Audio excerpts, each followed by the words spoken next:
જૂનાગઢમાં પણ આજે મેઘરાજાની સવારી આવી પહોંચી અને ઘેડ પંથકને જળબંબાકાર કરી દીધો છે। આપ દ્રશ્યો જુઓ, સ્થાનિકોને ભારે હાલાકી વેઠવી પડી રહી છે, કારણ કે જ્યાં જ્યાં નજર પડશે ત્યાં માત્ર ને માત્ર વરસાદી પાણી ભરાયેલા જોવા મળશે। વંથલી તાલુકાનો ગ્રામ્ય વિસ્તાર કે જે બેટમાં ફેરવાઈ ગયો છે।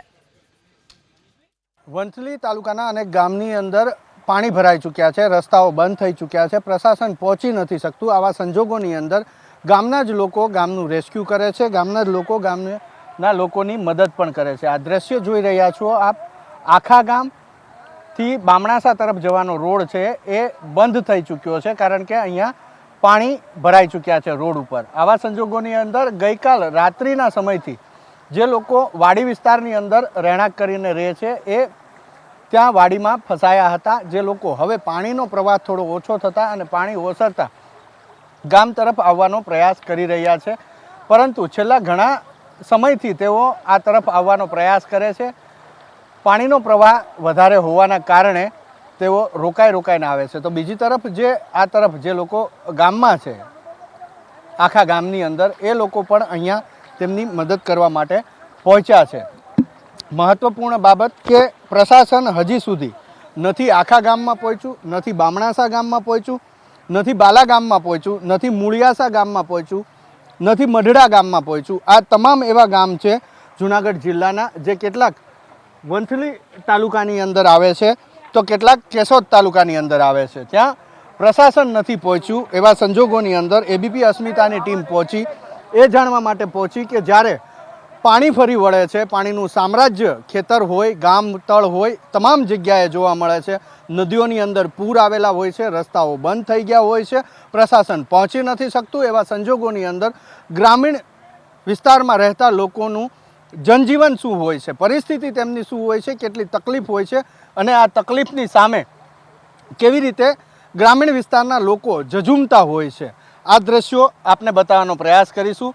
સાથે આખા ગામના એક યુવાન મારી સાથે છે, એમની સાથે વાત કરવાનો પ્રયાસ કરીશ અને મારા કેમેરામેનને કહીશ કે વિઝ્યુઅલ પણ એ બતાવતા રહેશે આપને।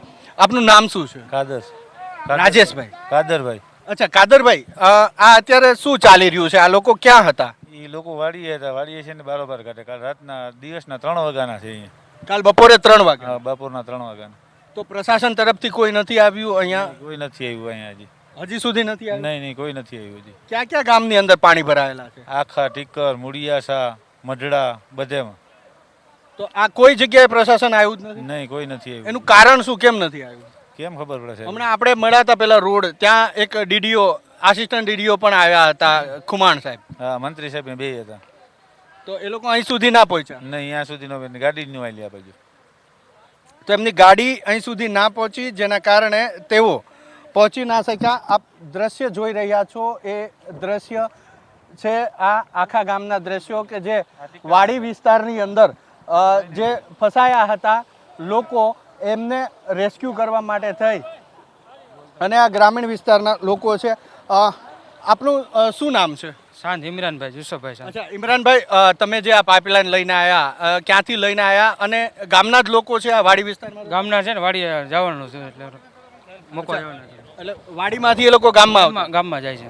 અચ્છા, ક્યારના ફસાયેલા હતા? એ સવારના, કાલ સાંજના, કાલ સાંજના, કાલ બપોરના ફસાયેલા હતા, એ પ્રકારે નહીં માહિતી અહીંયા ગામના સ્થાનિક લોકો જ આપી રહ્યા છે। સૌથી મહત્વપૂર્ણ બાબત કે જ્યારે પ્રશાસન નથી પહોંચી શકતું વાડી વિસ્તારની અંદર, કલાકો સુધી રહ્યા બાદ જ્યારે થોડા ઘણા પાણી ઓસરે છે ત્યારે ગ્રામીણ વિસ્તારના લોકો થોડી હિંમત કરે છે। જો કે આ હિંમતને હું જીવનું જોખમ પણ કહીશ, જીવના જોખમે પણ ગામમાં એટલે કે ઘર તરફ આવવાના પ્રયાસ કરે છે। આપ દ્રશ્યની અંદર જુઓ છો, પહેલાં એકબીજાના હાથથી આવવાનો પ્રયાસ કર્યો, પાણીનો પ્રવાહ વધારે હતો, અટકી ગયા, બાદમાં ગામના રહેતો ઇમરાન નામનો યુવાન એક પાઇપલાઇન લઈને આવે છે અને એ પાઇપલાઇનના સહારેથી 2 લોકો આ તરફ આવી ચૂક્યા છે અને હજી 2 લોકો પાણીની અંદર છે, જે પાણીની આ તરફ આવવાનો પ્રયાસ કરી રહ્યા છે। તો આ દ્રશ્યો છે એ પરિસ્થિતિ દર્શાવે છે, આ દ્રશ્યો કે જ્યારે પાણીનું સામ્રાજ્ય ચારે તરફ હોય છે, નદીની અંદર ઘોડાપૂર આવેલા હોય છે, નદીઓના પાણી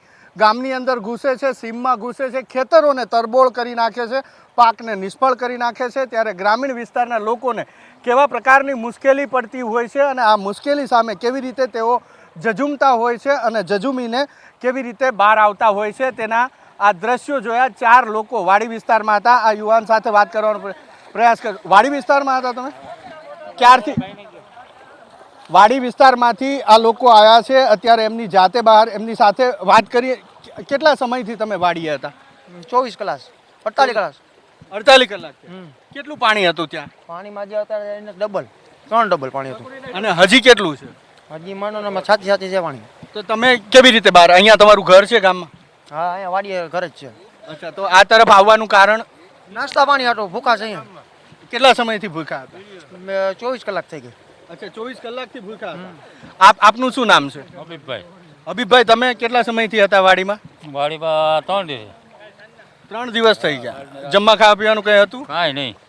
તો માલઢોરની શું હાલત છે? માલ ઢોટો અમુક ગયા ને રહ્યા ને